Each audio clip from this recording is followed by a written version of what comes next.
સુરતના નાસિરનગરના કથિત નકલી ડેમોલિશન કાંડ મામલે શહેર ભાજપની પત્રકાર પરિષદમાં પ્રશ્ન પૂછતા ગોળ જવાબ મળ્યો। પત્રકારોના પ્રશ્નોના જવાબ ન આપનારા નેતાઓએ ચાલતી પકડી। નાણામંત્રી કનુભાઈ દેસાઈ અને ત્યાં ઉપસ્થિત ભાજપ નેતાઓને પ્રશ્ન પૂછવામાં આવ્યા હતા। સુરતના નાસિરનગરના કથિત નકલી ડેમોલિશન કાંડ મામલે શહેર ભાજપની પત્રકાર પરિષદમાં પ્રશ્ન પૂછતા ગોળ જવાબ પત્રકારોના પ્રશ્નોના જવાબ ના આપનારા નેતાઓએ ચલતી પકડી અને નાણામંત્રી કનુભાઈ દેસાઈ અને ત્યાં ઉપસ્થિત ભાજપ નેતાઓને પ્રશ્નો કરવામાં આવ્યા હતા। પ્રશ્નોના જવાબમાં માત્ર કનુભાઈ દેસાઈએ કહ્યું કે કોઈ મેટર થઈ હોવાથી કોઈ સાયન્ટિફિક જવાબ આપી શકીએ નહીં અને કચરા કૌભાંડ મુદ્દે કહ્યું કે તેમની તપાસ ચાલી રહી છે। તપાસના અંતે કોઈને છોડવામાં નહીં આવે। જોજો આપણા ભારતનો જે ટોટલ જીડીપી છે એમાં ગુજરાતનો જીડીપી 8.5% છે। સૌથી સારામાં સારો જીડીપી છે અને આ બધા આંકડાઓ ઓથેન્ટિક આંકડાઓ છે, એ કંઈ હવાના આંકડા નથી।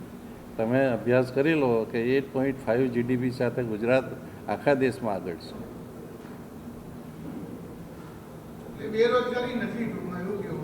ગુજરાતમાં સૌથી ઓછી 1% જેટલી બેરોજગારી છે। આખા દેશમાં સૌથી ઓછામાં ઓછી જો બેકારી હોય, બેરોજગાર હોય તો તે ગુજરાતમાં છે, સૌથી ઓછા।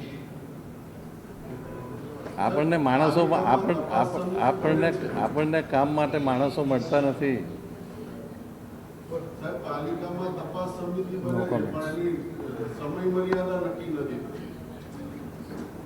દરેક વસ્તુ એની રીતે આગળ વધી રહી છે અને એનું ચોક્કસ પરિણામ આવશે।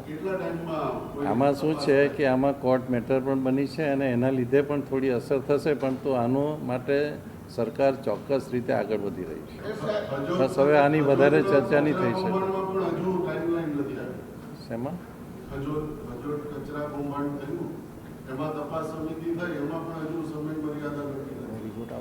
એ તો રિપોર્ટ આવી જશે ને, જેમાં કોઈને આમાં છોડવાનો સવાલ આવતો જ નથી, પરંતુ એની જે સાયન્ટિફિક તપાસ થાય, દરેક પાસાનો અભ્યાસ થાય અને ત્યાર પછી નિર્ણય લેવામાં આવે તો એનો અમલીકરણ જલ્દી થાય છે।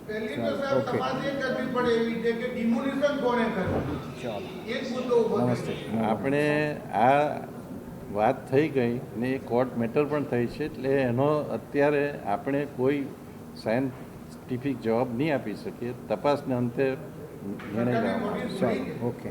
આભાર। Reporter Arvind Rathod, Janadesh news, Surat.